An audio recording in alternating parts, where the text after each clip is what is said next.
नमस्कार, मी लतिका। आज मी तुम्हाला भाजक्या पोह्याचा चिवडा बनवून दाखवणार आहे। ह्या चिवड्याविषयी जर तुम्हाला काय विचारायचं असेल तर कमेंट करा आणि रेसिपीला लाईक करायला बिलकुल विसरू नका। तर हे जे घेतलेले आहेत ना, हे भाजके पोहे हे अर्धा किलो आहेत आणि ह्याला चांगलं चाळून घ्यायचं। तर रेती खडे काही पण असतात, काटके आहे तर स्वच्छ चाळून घ्यायचं आणि शक्यतो असे पांढरे बघून घ्यायचे। काय काय वेळेला काय असतात, पोहे जरा काळपट पण असतात, त्याला रेती जास्त असते। तर आता आपण बनवायला घेऊया।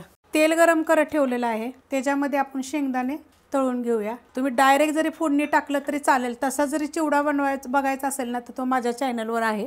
आणि मी एक वाटी भरून घेतलेले आहेत। हे तुम्हाला 1 किलोच्या प्रमाणाप्रमाणे सुद्धा मी दाखवू शकते। हे जे आहे हे तुम्हाला 1 किलोला सुद्धा पुरेल। आता हे चांगलं आपण भाजून घेऊया। असे बघा तडतड तडतड असा आवाज येतो ना, हे शेंगदाणे असे फुटतात। तसे चांगले भाजून घ्यायचे, फक्त लय लाल करायचे नाहीयेत, कारण की बघा हे शेंगदाणे असे नितळून साईडला जरी ठेवले की नाही तरी हे आत गरम असल्यामुळे शेंगदाणे भाजले जातात। त्यामुळे थोडासा कलर चेंज झाला की काढून घ्यायचे। असे पूर्ण बघा नितळून घ्यायचं आणि हे पोह्यावरच टाकायचे आपल्याला।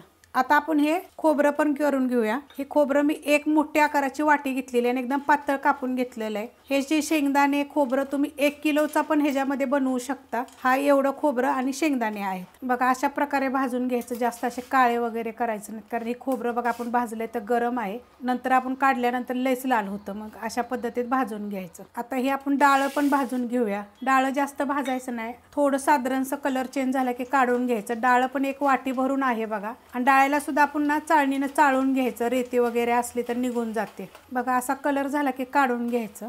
जास्त असं लाल वगैरे करायचं नाही, मग ते चांगलं लागत नाही ना। तेल पूर्ण नितळून घ्यायचं। असं कढईमधले बघा तेल सगळं काढून घेतलेलं आहे आणि ह्याच्यामध्ये 2 चमचे मी तेल टाकलेलं आहे आणि कडक तेल गरम होऊन द्यायचं। त्याच्यामध्ये 1 चमचा मोहरी जरा तडतडली की 1 चमचा जिरे, 25 ते 30 पाकळ्या बघा लसणाच्या अशा पातळ कापून घेतलेल्या आहेत। एकदम पातळ कापून घ्यायच्या ना, तर लसूण का नाही साली सकाट फुटला तरी चालतो।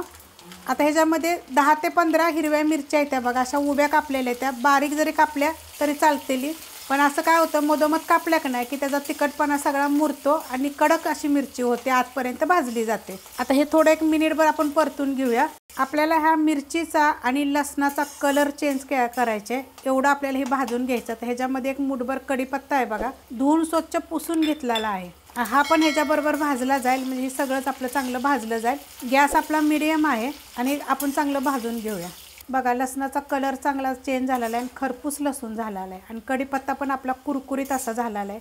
मिरची सुद्धा बघा अशी भाजली पाहिजे, जसं की आपण वडापाव वगैरे खातो कशी कडक काय काय मिरची आपल्याला भेटते, तशा पद्धतीत एकदम कुरकुरीत अशी झाली पाहिजे।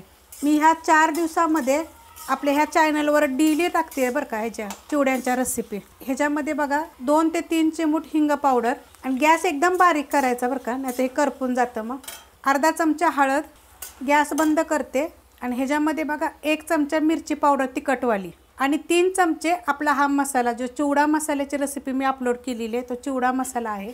आता हे मिनिटभर परतायचं आणि त्याच्यावर आपण टाकून घेऊया। मोठा टोप घेतलेला आहे, ह्या वाडग्यात काय आपल्याला हलवा यायचं नाही, तर आता मी ह्याच्यात टोपामध्ये वतून घेते। टोपामध्ये बघा मी वतून घेतलेले। आता हा जो आपण मसाला बनवला होता सगळा कढईमध्ये हा टाकून घ्यायचा आणि ह्याच्यामध्ये आपली साखर मी बारीक करून घेतलेली, जी चहाची साखर आहे ना ती बारीक करून घेतलेली, ठसकलं त्यामुळे बघा बोलाय आलं नाही। आणि हे जे पोहे आहेत ना स्वच्छ चाळून एकदा ऊन दाखवायचं। आता हे मिक्स करून घेऊया। मिक्स करून घेतलेलं आहे बघा। आता हे आपण गॅसवर ठेवूया। पोहे आपले बघा गरम आहेत अजून बघा, अशा पद्धतीने माझा हात लाल झालेला। आता हे जराशे आपण हलवून घ्यायचे, गरम आहे सगळं। ह्याच्यामध्ये चवीनुसार मीठ, अगोदरच मीठ नाही टाकायचं कधी। आता ही एक 5 ते 7 मिनिट का नाही मीडियम गॅसवर नाही तर बारीक गॅसवर आपण परतून घ्यायचं। नाही तर तुम्ही काय करायचं, डायरेक्ट टोपात जरी फोडणी टाकून जरी त्यात पोहे टाकले तरी चालतील, पण तसं काय होतं माहिती आहे का, पटकरून आपल्याला पोहे हलवायला येत नाहीयेत आणि मग काय होतं जो मसाला आहे ना तो आपला करपून जातो। अशा पद्धतीने केलं की नाही मिक्स पण चांगलं होतं, चवीला चिवडा आपला चांगला होता, कुठली गोष्ट ह्यातली करपत नाही। आणि नंतर काय करायचं, टोप असाच उचलायचा आणि ह्याच्यामध्ये ठेवला तरी चालतो गॅसवर। आता गॅस माझा मीडियम आहे, तुम्ही बारीक गॅसवर जरी परतलं तरी चालेल।